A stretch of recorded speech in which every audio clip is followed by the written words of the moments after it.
Live from the Innovation Alley studio. We're doing a podcast today, and we have Mike Legary. Hey, hey. Chris Johnson. Hello, and hello. Special guest Steve Langston today to talk about video productions with relationship to startups. Great. Yeah, thanks for having me, Carrie. My name's Steve Langston. I run Dirty T-Shirt Productions, a Manitoba-based video production company. The Manitoba-based. Well, thanks, Mike. I've been at it for about 5 years. T4 free for over 5 years, and have got to know this group here through a documentary called Innovation Alley, which appears live on MTS Stories from Home right now, and was fortunate enough to follow these three crazy gentlemen throughout basically the course of 1 year as they built both some of their own projects as well as the whole Innovation Alley ecosystem. So always thrilled whenever I get to roll down into this. You're on the other side of the camera, as it were, my friend. Yeah, I know. How's that feel? It's good. We're gonna do 17 takes. Yeah.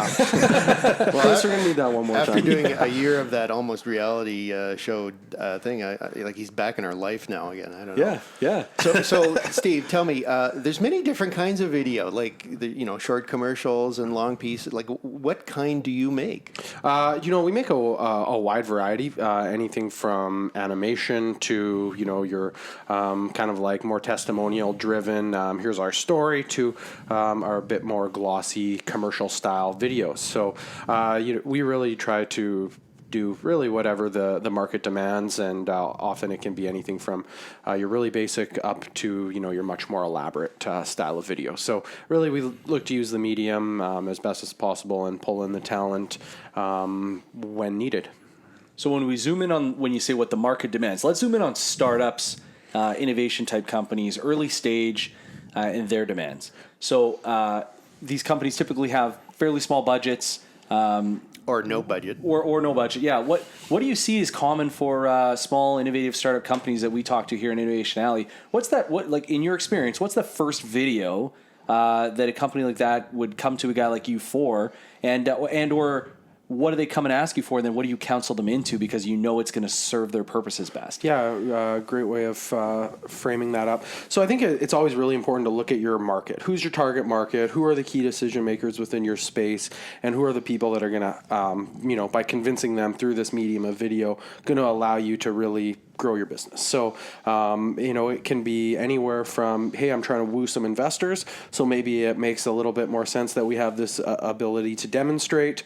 A lot of people use animation. We've done animation for a company like Permission Click that you may have heard of, Chris. I'm familiar with that product. And it was really just to, sum it up in 45 seconds, and it's prominent on your website, can be used in trade shows. So, I guess my real answer is that there never really is like one type of video that you really should be looking for, because I think it's really, if you're working with someone that has a pretty good idea of what's going on, then they can really guide you, right? And it's just a matter of figuring out what the budget is, who the target market is, and how we can most effectively do that. And then there's a lot of the times that the founders want to be front and center.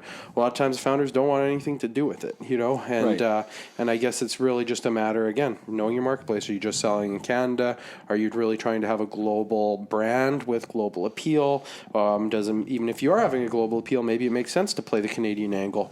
But, for a lot of times, you're trying to play it up to be a little bit bigger than you are, to defeat some of those incumbents. So I really think the critical part of that video being made for a startup is just in that initial consultation and figuring out exactly what you want.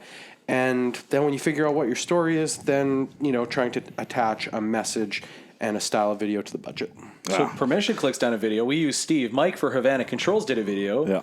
Did not use Steve. Didn't use Steve. Oh, sigh. Tough He was away that week. Come on now. But you did a bit of a different take than what we did at Permission Click. Yeah.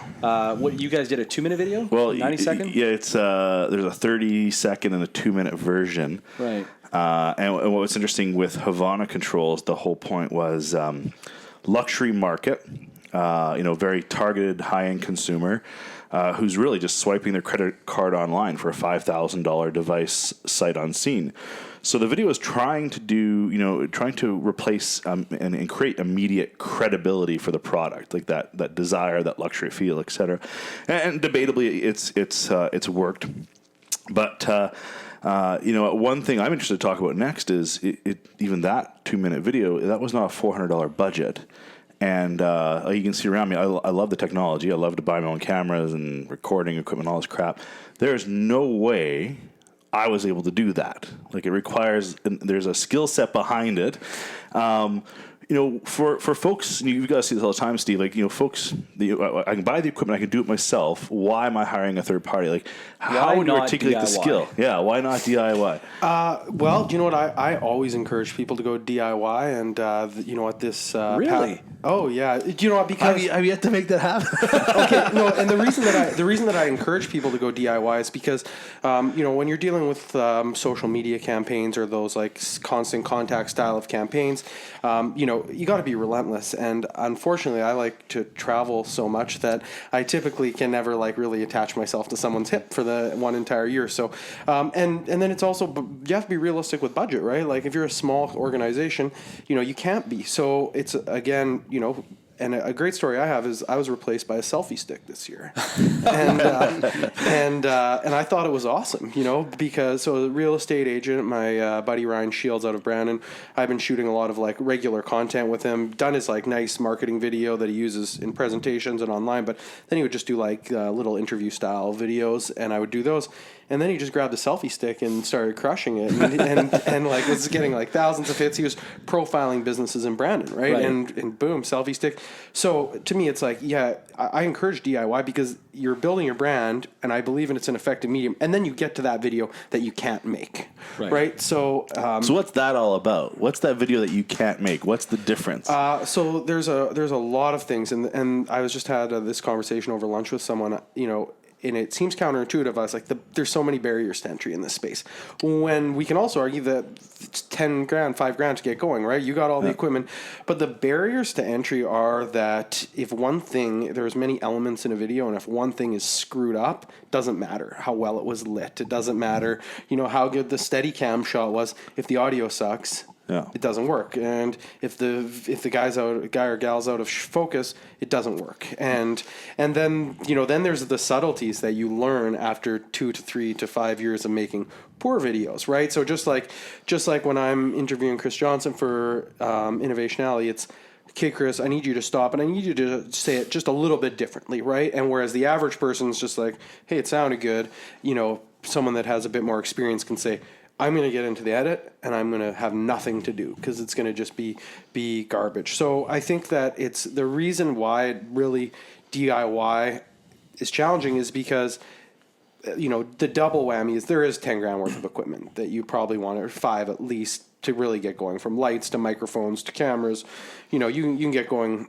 Not that you can't shoot it on an iPhone, but to make it good and to be able to control it, there's that, and then it's just screwing it up. Sort of having that eye, right? Like you have the eye, I don't have the eye. I know that now, having worked with you. Like, you see the angles, you see even the threads of the story that matter more than the things that the general public looks at. I think the storytelling is something that is grossly underrated for people who build video.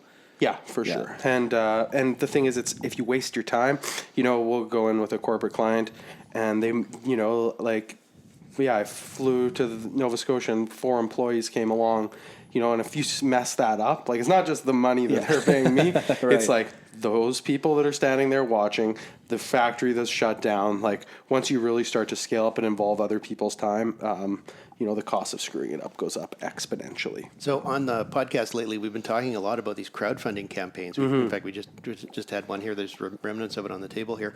But that's a critical stage for many startup companies. And one of the most important things on the crowdfunding campaign is that one video right at the top of the Kickstarter. It's got to get people jazzed. How do you make those good? Like, what's the key things that somebody should look for there? Well, I think, to keep repeating myself, it's understanding your audience and identifying with them. I think the Lift Innovation guys did a great job on that, right? They're riding longboards, and they're not going overboard with the stereotypes, but they're not. It didn't speak to me, Steve. Yeah, well, I got it. So Chris Johnson's like, why are they writing this? I don't get this. You own an oregano grinder, Steve. Yeah, Wrong market. Yeah, exactly. Total wrong marketplace. Chris is probably not supporting and pride There you and go. social media shares.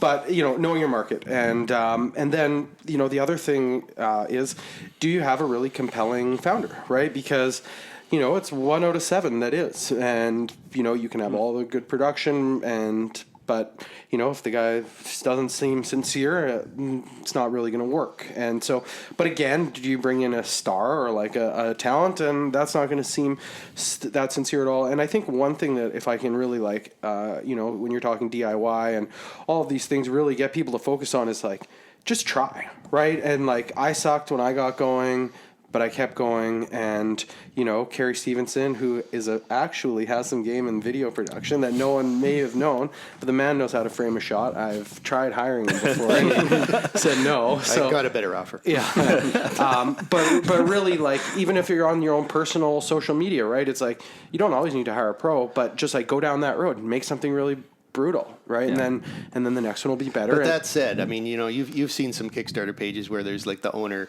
with the tripod shot in front of him, and it's awful. Like the the podcast flickering video. I fluorescent like the video. podcast video. do you cringe when you see some of those? I don't cringe because I get it. I know exactly what happened, and some of my favorite clients are people that have already failed at making their own video. That's like my favorite, right? Yeah. They spent a week and a half, and it's just terrible, Yeah. right? And they've thrown money at the problem, and so no, I don't cringe. I get it. You got to operate on your budget and Future customer. But We'll say one of the things I loved about working with Steve was he had that sense. He's like, hey, you could totally do this, like the read of the video, but I think we should get a professional voiceover person. It should be, for us, it should be a female in this age bracket and have this sort of sound. And Yeah. and like, that's another thing. Like, where would you or I even think to go do that? never know that. I wouldn't think that. Whereas a guy who like Steve has the contacts to go and do that too. yeah, Right, Steve? Yeah, and the industry, the industry continues to impress me. It's one of those things where 5 years ago I would have said, "Oh, it's going to be crazy." In 3 years, it's not. It's that like 2 to 10 year thing, right? The things that you think are going to happen in 2 years happen in 10 years, and things, and yeah, you know what? I'm just Facebook is just blowing my mind. And I've like recently just got on Facebook in probably like the past 12 to 15 months, and even in that period, like the amount of video that's playing. And the other thing is how many videos I'm watching without sound. Yeah. Like I'm laying in bed, wifey, right? Yeah, whatever, or on the bus or whatever, and like you're watching so many videos without sound. I think a lot of people are maybe missing that, right? Because in the Facebook timeline, you don't always, or You see the scroll. you just see it, Yeah. and it's engaging. Well, I mean, you're in the office working. How are you supposed to put the sound on? Right, exactly. Then your employees are going to know you're slacking off. Yeah. So I think that's something to consider, and then really it's becoming this like ongoing content creation beast, right? And people are smashing it on Instagram, and they're selling, and they're engaging, and they're doing it on Facebook, and it really comes down to schedules. I think a lot of people miss out on the schedule.